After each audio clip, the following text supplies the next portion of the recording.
1998. September 3rd, Metal Gear Solid releases for PlayStation. I didn't play it. Why? Because 1998 was one of the craziest release years ever. And the games I ended up playing that year were Spyro the Dragon, Crash Bandicoot 3, Banjo-Kazooie, Gex, Medieval, Resident Evil 2, and Tomb Raider 3. Seriously, look up 1998. That year was insane. What I just mentioned doesn't even cover the surface of the sheer amount of legendary game releases. I mean, Ocarina of Time came out, for Christ's sake. It wasn't until 2008 that I had my first contact with the series when I bought Metal Gear Solid 4, and I was really lucky because this game released right before summer break. Turns out I couldn't even play MGS4 the day I got it because, as you might know, some PS3 games you would put in the disc and it would download files and install them for hours and hours. In the case of MGS4, you would watch Solid Snake smoke a cigarette during the installation, which is great for a 13-year-old kid. But then the installation completed at like midnight and I could finally play.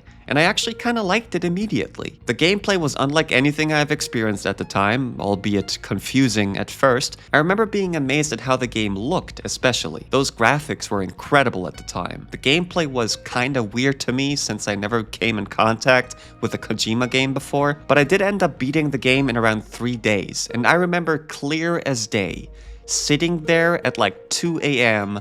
as the final cutscene started to play. I was tired as hell and I thought to myself, okay, let me watch the cutscene and then go to bed already. Little did I know I was about to watch an entire feature film for the next hour and a half.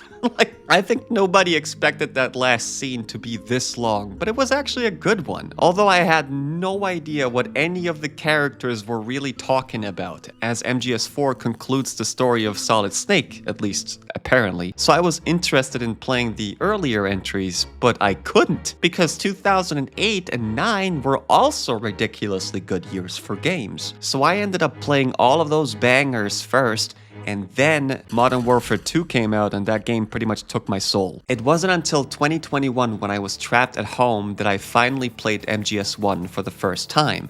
And I fucking hated it so much. I couldn't figure out what to do half the time. I didn't like the many calls you get from people constantly. I didn't like that I was looking at my radar more often than looking at the game, which is why people compare this game to Pac-Man. I found the story to be confusing and nonsensical. I didn't like the controls, but I still beat the game because of the boss fights. Now these are really fun. I don't have to mention the Psycho Mantis controller and memory card thing, everybody knows that, but also I really liked the fight against that ninja guy, Gray Fox, aka Deep Throat. His words, not mine. But all in all, I just kind of rolled my eyes at the whole story, kind of rolled my eyes through the game as this ridiculous plot twists and weird-ass characters started to unfold. So then after that, I played MGS2, which made my eyes not only roll, but spin out of my skull like Beyblades. You got Raiden, he doesn't know anything. Wait, what's this about? What the hell? What? Is this according to Simulation 2? What are you talking about? A Harrier? What is this? The areas look samey, the gameplay is kind of weird again, the characters are odd, there's this stupid underwater section, but then what made me play it all the way through was that I heard the ending is supposedly like, Kojima's a genius, he predicted everything, and there's like this boss fight at the end against a billion Metal Gears at once, and then there's this sword fight on the roof. Yeah, I don't know. At the time, all of it felt kind of too over the top and pretty tedious at first. I told myself I didn't like the game, while also proceeding to beat it 2 more times after that. I got into this weird paradox. It felt like I was hungry, but all there is like a bowl of raisins.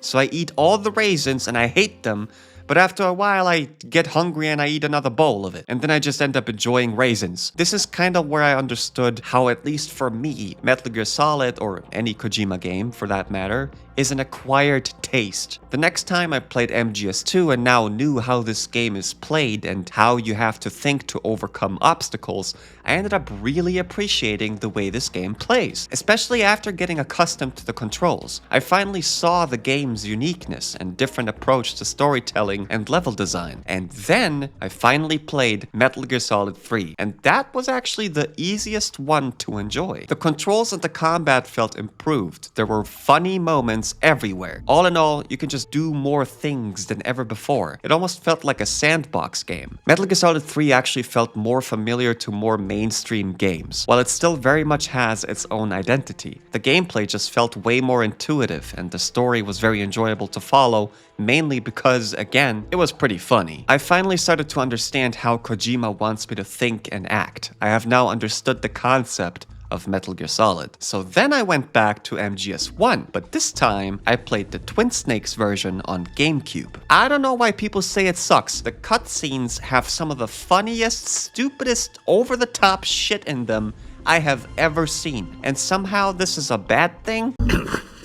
The moment where Twin Snakes actually won my heart, though, is at the ninja fight. There's this little model of a GameCube on the desk. And as if that wasn't cute enough, there's a Yoshi doll that heals you when you shoot it. Masterpiece. And guess what? After I finished that version, I went back to the OG and ended up liking that one too. This time, I was able to finish the game in just a couple of hours because I already knew what to do and where to go, and blasting through this game is actually kind of satisfying. The Metal Gear Solid franchise took me a long time before it finally clicked. It reminded me of how I used to hate David Lynch movies before I understood that I don't have to question every single nonsensical scene and just kinda go with the flow and not think too hard about it. I feel like Kojima games are best experienced the same exact way. I've recently started playing Death Stranding, and while yes, the gameplay is weird and awkward, there's just something about this game that keeps me hooked. Maybe it's the insanely good acting, maybe it's the atmosphere, I don't know, but I do enjoy it a lot, even though I can't put my finger on why. Now, Metal Gear Solid Delta is around the corner, and I am very excited to play it, mostly also because they added the monkeys from Ape Escape like in the PS2 version. All in all, the Metal Gear franchise has taught me that sometimes games do deserve a second chance, or three. The one thing that kept me trying was that even though at times I got annoyed and frustrated with these games, I was never bored. When a piece of entertainment is annoying or frustrating, that is still infinitely better than it being boring, since boredom is literally the opposite of entertainment. Metal Gear taught me to play these types of games more carefully. It taught me not to rush things and take in my surroundings and try different things, even if they seem so silly that I think they wouldn't work. But then they actually do work, which feels great. And it reminds me a lot of games like Zelda and Metroid. This old school approach to problem solving and progression just gets so addicting when it finally clicks. Anyway, I just wanted to share my Metal Gear Solid franchise awakening story with you. See you next time.